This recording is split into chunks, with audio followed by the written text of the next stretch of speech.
Hello, everyone. Happy New Year. It is 2023, and this is the first podcast of the new year.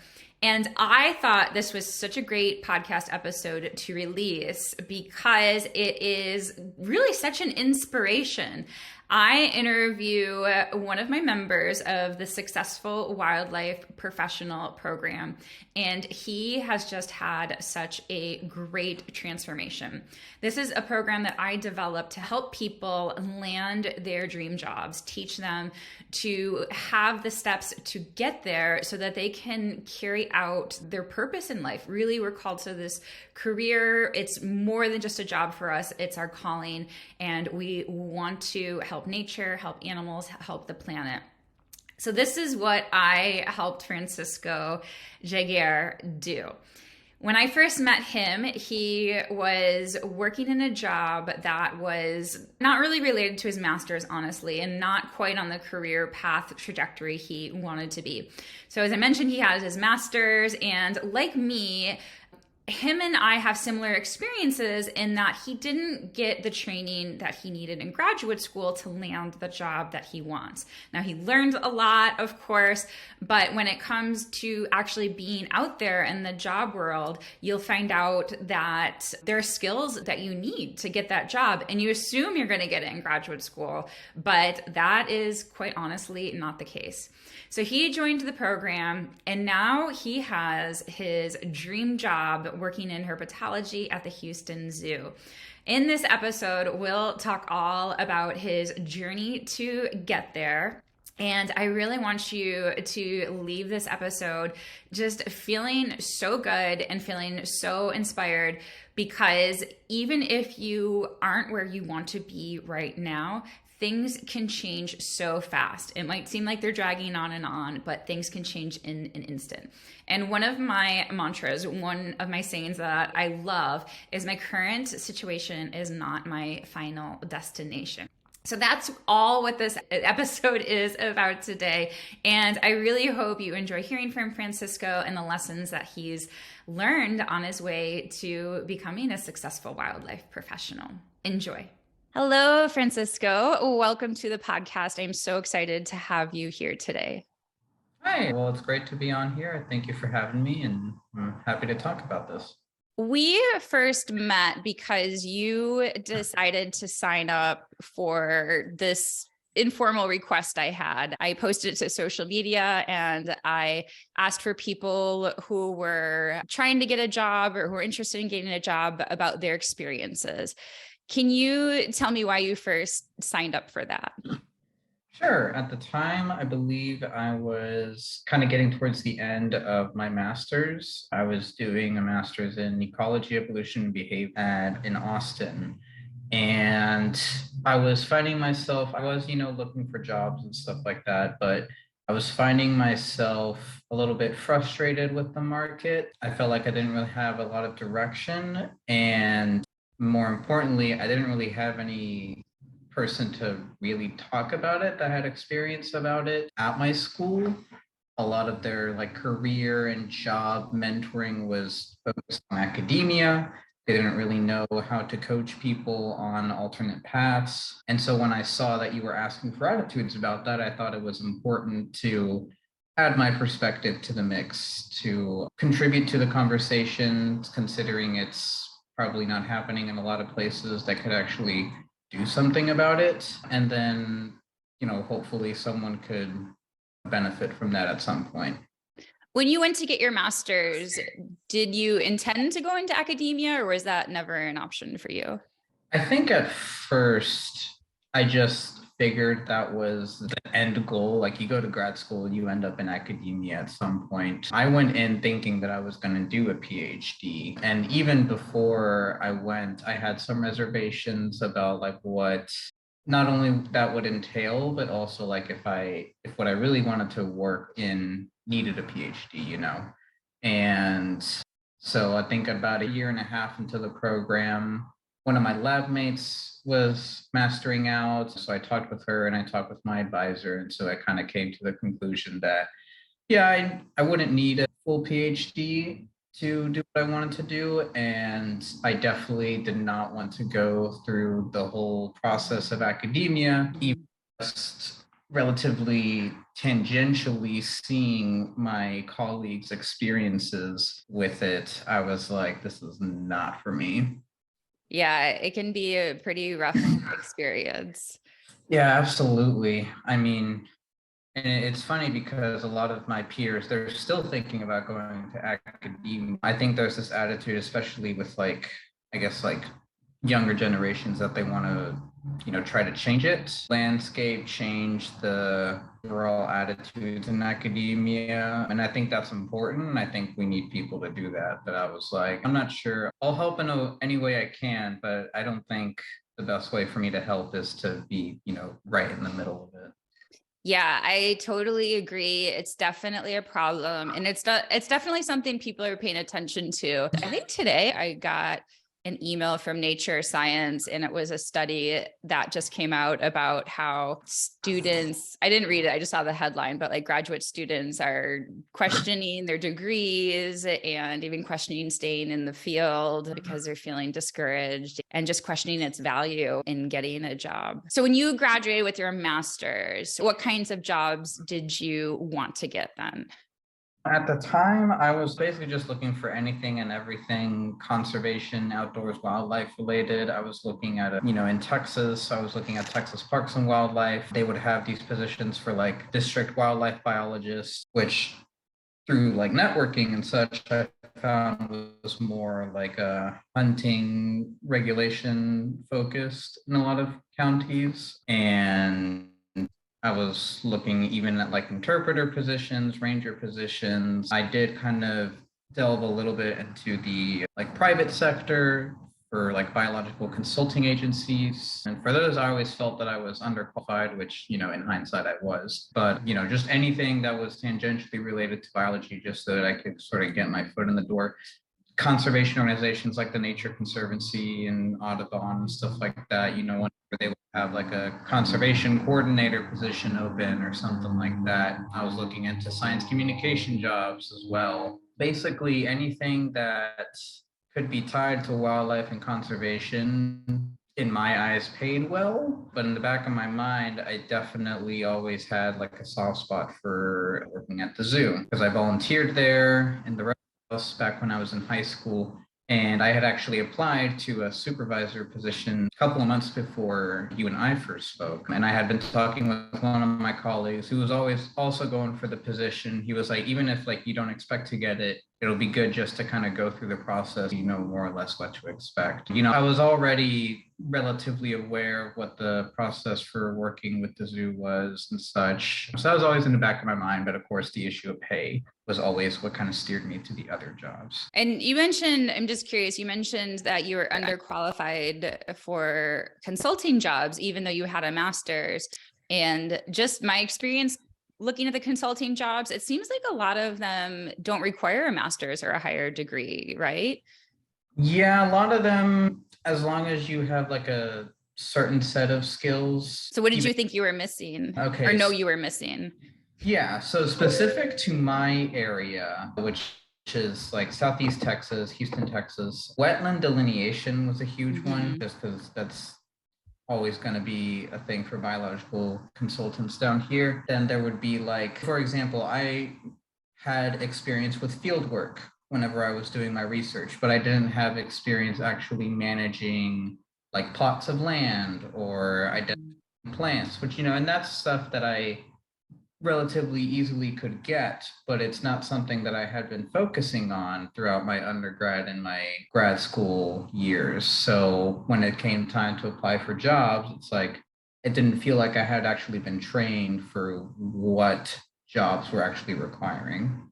That is so similar to how I felt when I graduated as well. I was like, I spent close to 7 years working on just the PhD, let alone undergrad, plus all of the internships and stuff. And it was like, oh, like I still don't have a lot of experience that is needed for these jobs.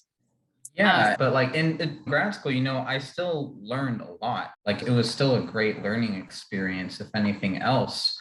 But I guess kind of tying back to how grad school in general doesn't really, or certain programs, and at least my program doesn't really know how to coach people outside of, the academia track to professorship. I felt like all my skills were kind of geared towards that. I knew how to write grants, I knew how to write paper, I knew how to design studies and all this other stuff, and that's all fine and dandy and it's good experience. But when it actually came down to, okay, I don't want to be a professor, I want to do something else with my experience, you're kind of left with like, well, you kind of only train for one specific role. And let's just backtrack a little bit. What made you want to go to grad school or even be in this field in the first place? Yeah, so originally I wanted to be a vet, like an exotic veterinarian. And I shadowed with a couple of veterinarians in my area and actually worked at a vet clinic for a bit. But I was like, this is great. I respect this profession a lot. I think it's, really interesting. There's a lot to learn, but I just don't see myself doing this for my entire life. And when I got to college, I think like on the second day, I went to a club meeting for the Society for Biological Conservation at A&M. And it was just this PhD student talking about her grad school experience, and she did all sorts of stuff. She was doing stuff with like birds and marshes in the Carolinas. And then she did field work in Ecuador as well with herps. And, she had been going all over the place. And I was looking at this, I'm like, that sounds awesome. Like I'm getting the pretty side of everything, And so I was like, okay, well, if I want to work with reptiles, but I don't want to be a vet, and I want to make more money than at a zoo, then maybe grad school is the way to go. So that's kind of what steered me in the direction. Yeah. One of the things that I kind of warn people about is like when they get an idea of, or when they're trying to get an idea of like what it's like to be a scientist, is like to be careful when you're looking at social media from graduate students, because there you get a good balance of things. Like you're collecting the data, you're doing the field work. I mean, you're doing all parts really, but then once you graduate, parts of those, I mean, it depends on your job, but a lot of parts of those, especially after PhD, go away. Like you're not really going to be in the field anymore. So it's definitely a different perspective. Oh yeah, no, for sure. My advisor, from the moment I first talked to her, she had been talking about going, back out into the field and everything. And I think when I finally graduated, so she had been a professor for 3 years at that point, she was finally able to find some time to go back out into the field. Other than that, those 3 years were spent, just doing the grant writing and setting up her students. She was a new professor and everything. So yeah, I think there's definitely a certain picture that's painted of grad school that a lot of incoming students may not necessarily know about. Yeah. Okay. So you graduated and you were applying for jobs, and tell me about that. What was happening? You were applying for like Nature Conservancy and all these different types of nature and science communication jobs. What happened? Yeah, well, I wasn't getting anything. And I did have a career advisor at my school, which, he himself was fantastic. And from like a very, like from a career counseling standpoint, it was a really good experience. But again, it wasn't necessarily specifically tailored to the jobs that I was looking for. So I felt like I was missing a couple of the, tips and tricks to the wildlife industry, specifically just of like how to approach an application maybe, or like what to expect, or how to portray your experience and stuff like that. And I would apply to jobs and I would think that I was doing okay, but there it was just rejection after rejection. Sometimes even without notification, you just submit an application, then you never hear absolutely anything. And so it was getting to a point where I was about to, finish grad school. My lease for my apartment was going to end, and because my stipend was also going to end, I was going to have to move back home, which that itself wasn't an issue, but I was like, I felt like I needed to find a job. So then you got a job in what was like a medical science center. Is that how you would describe it? Yeah. So I got a job at a hospital, specifically in one of their like research divisions, the Center for Clinical and Translational Sciences. And so the way they advertised it was that it was going to be a communication specialist role. It was going to be science communication. And so I saw it and I was like, okay, like I submitted the application. and they got back to me pretty quickly and they wanted an interview and stuff like that. And I kind of read the job description and everything. I was like, okay, this is, it's not like wildlife or conservation or absolutely anything like that, but it still sounds relatively similar to the kind of science communication that I was used to. There was going to be some outreach, there was going to be some internal materials. I was going to be able to, create like posters and flyers and newsletters and that kind of stuff. And within medical research, so some kind of science research. So I was like, maybe I can take this and maybe beef up my communication skills for a bit, while at the same time, still looking for something else more in my field, or just keeping an eye out to go ahead and make that transition. So I went ahead and took the job as a communication specialist. And just a question about your career counselor. That wasn't specific for wildlife, right? No, he was actually the head of the grad school career counseling office. Okay. And again, he was great. It's just like there was no one specific for my program, Yeah, even one of my colleagues, we were together at the museum. We're both no longer there, but she was a career counselor for the Fisheries and Wildlife Department of a university. And she was telling me that it was actually challenging for her at times to advise students, because she had so many other like administration things to do, that it was like hard to stay abreast of like what the field needs. Right, for sure. I can definitely see that. But yeah, no, I wasn't getting like specifically tailored advice or anything like that. But eventually I did land a job. And then so you joined my program, the Successful Wildlife Professional. What made you finally want to join? A couple of months into my first job, I get a text from my colleague at the zoo saying that a herp keeper position was opening up, and that he had already kind of started to float my name and that I should apply. And so I was kind of sitting there like, I know the pay's not going to be as great, but like I have to at least try to get this. Eventually I get an offer, but the wage just was not livable, survivable. And I went back and forth with HR for a bit, and I was like, listen, this is the absolute lowest wage I can take.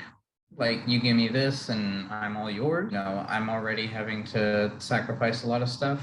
Like, please help me out. And they just weren't able to do it. So I had to turn the job down. And that was one of the hardest things that I've ever had to do, because that was my dream job. And so afterwards, I was just feeling super lost, super broken. And I knew that you were having this program, and I was like, let's have a conversation. Let's see, what it's like, and see if this is something that could actually help. And so what'd you think? What was your experience in the program? You better say it helped you. I'm just joking. Yeah. No, it's horrible. It was a program. I was impressed by how like thorough it was. And then just like so I guess if we're talking about what was most helpful to me in the program, so the specific mentoring calls were really helpful. And then a lot of the extras that you may not necessarily think about, like tips and stuff for like financial planning, and then for mind stuff, that was really helpful. Because I think, going in, like, okay, I knew how to apply to the zoo and all that stuff, and I knew how to talk to people and such.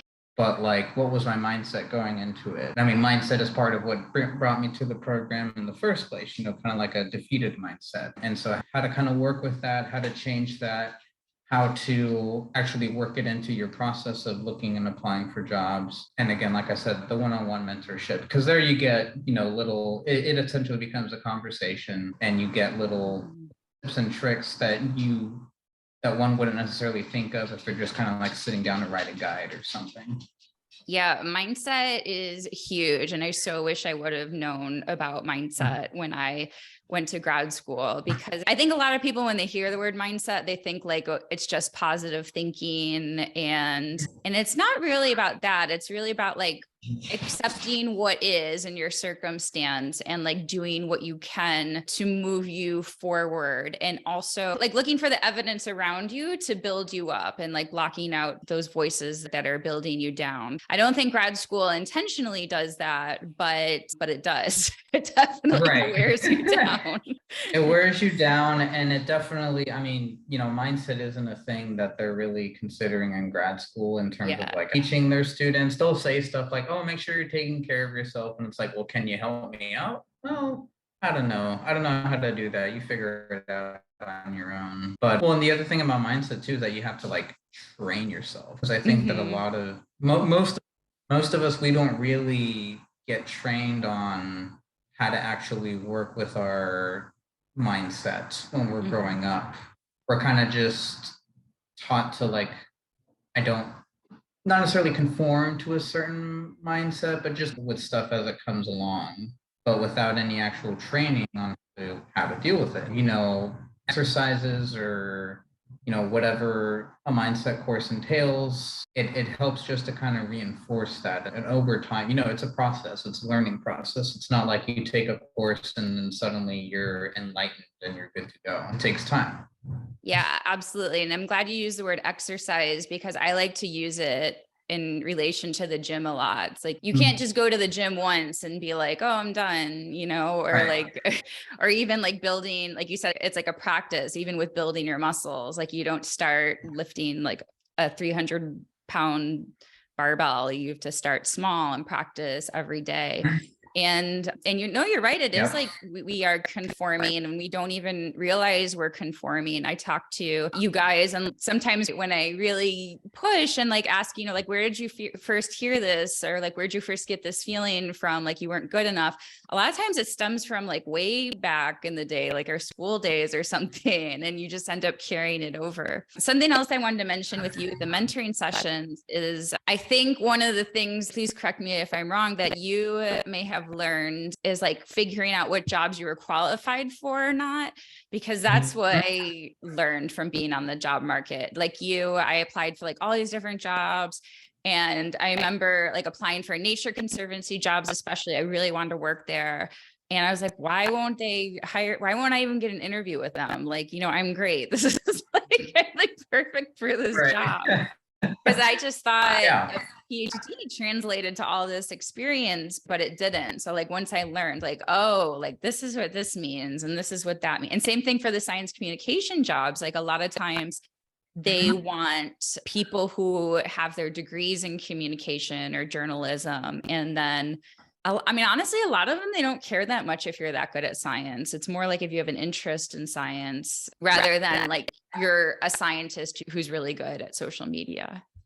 Right. Yeah. And I mean, I found that out kind of going into the first job at the hospital because I mean, I had no idea about any of that stuff. I just knew how to communicate science in general, and they saw that. So I was able to do the job well. But, I knew reptiles. I didn't know, medical research and stuff like that and convalescent plasma and all this other stuff. So it was basically having to learn as I went as well. So yeah, no, that's definitely true. Absolutely. It's so funny. Like the public, they think like even within my realm of like nature and stuff, they think because I'm a scientist or I got my PhD, like they can show me an insect and I know what it is. Yeah. Today we were feeding the tortoises and they gave us like nutrition will give us browse, like, plants to give them.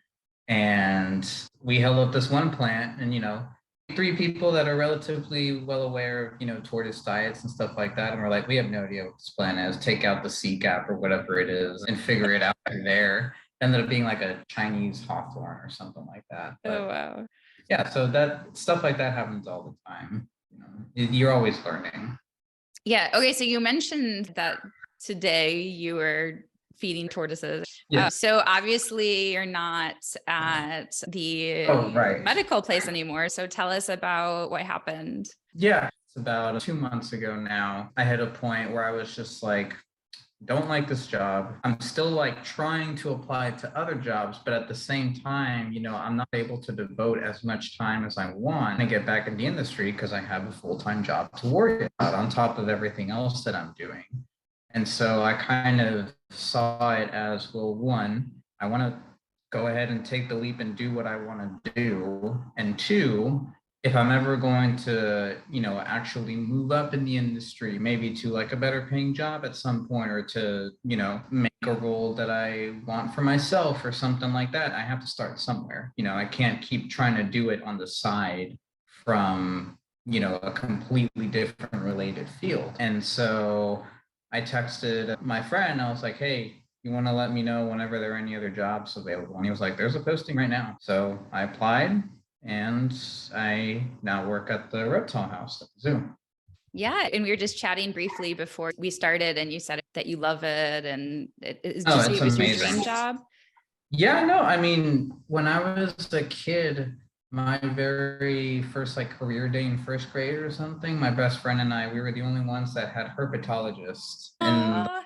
yeah, and so we had like they had like paper, backgrounds on the walls or whatever, and we like drew like snakes and lizards and stuff for hours. And we had there was a teacher in the school that had a ball python in her classroom, and so we had the ball python while we were like, parents would walk by and be like, we're herpetologists, we study reptiles and amphibians. So yeah, I think the goal was always to, work directly with them, not just tangentially and stuff like that. So reptile house at a zoo was definitely the way to go. Were you guys independent of one another? Like you both came up with that on your own, or did you like do that Yeah, together? no, well, so we became best friends because we were both super into herps. Yeah. Oh, okay. That just kind of ended up working out. And both our parents were teachers at the school. So yeah, no, my first reptile buddy, I guess. Yeah. How would you say that the program has changed you since before you started and now? Yeah. So I think it made me kind of stop. The way I would put it is it made me stop bargaining with myself. Kind of relates back to that mindset thing, but like at some point you can't keep being like, oh, I'll eventually get to doing the job that I want. I gotta just do this first. And sometimes that's valid, it's not always a linear path. And sometimes you do have to take a couple of small steps, but eventually there's going to be a point where you have to take a leap. And I program really helped me to come to terms with that, and to really put myself in a place where I knew enough and I had worked on enough stuff that I was like, okay, it's time to take a leap and I'm going to go ahead and take it. And I felt prepared to do it, not just from a mindset perspective, but also from a more practical perspective. I mean, my application was good and edited and all that stuff. I knew a lot more of what to expect from the industry, even if it's not the specific zoo, but just zoos in general, life in general. I knew a lot more of what to expect. I didn't go in with like this, I guess, like rose colored view of everything. Like, I knew that it wasn't going to be perfect, but I felt prepared to deal with anything. I love that. And yeah, that's something that I really try to give, because I don't think grad school gives you that expectation. Like maybe now it's a little bit different, that it's coming out of the woodworks that this field is competitive and hard. But when I graduated in 2012, I knew academia was hard, and hard, it's both. But I was actually somebody who never wanted to do academia. So when I graduated, I was like, okay, I can just get a job. Like I didn't know it was going to be hard. And then when you find out it's hard, you start to like blame yourself and wonder like what's wrong with you. And then you also kind of realize like there's nothing wrong with you, and you get bitter towards the system, and then you can play into that victim mentality. And yeah, it is super frustrating, and there's a lot of problems with our field, but right now there's not going to be any major changes because it's mostly a money problem. And if you really want a career in this field, I truly believe you can make it happen, or it can happen for you. But I do think that you have to make it happen. And recently, I don't think you were on, but recently we had a call where we talked about this podcast interview with Sarah Blakely. She's the founder of Spanx. And I don't know if you listened to it or not, but I had the members listen to it because she did a lot of unconventional things as an entrepreneur. Like in some cases, she didn't know what the rules were. So she broke them like accidentally. She would call up Neiman Marcus and other suppliers and stuff like that. But yeah, that's what I tell my members is like, you got to like network a lot on social media, like LinkedIn and things like that, and do more of these unconventional things, and make sure you get these things that are actually going to land you jobs, and not just a degree is just not enough anymore, unfortunately.